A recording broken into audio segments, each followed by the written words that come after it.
అమ్మగారిని పాపం నానా బాధలు పడి కని పెంచి పెద్ద చేసి తిని తినక కడుపు కట్టుకొని అష్ట కష్టాలు పడి ఎక్కదీస్తే రెక్కలు వచ్చిన తర్వాత కుటుంబానికి అంతా బాసటగా నిలవదో.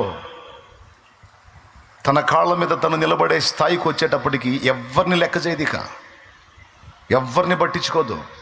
అమ్మ పోయిద్ది, అయ్యా పోతాడు, తోడబుట్టిన వాళ్ళు పోతారు, మొత్తం పోతారు. ఏ దరిద్రుడో ఒకడు తయారవుతాడు. ఆ దరిద్రుడితో కలిసి పోలీస్ స్టేషన్కి పోయి అక్కడ ఫోన్ చేయించిద్ది, సైతాంది.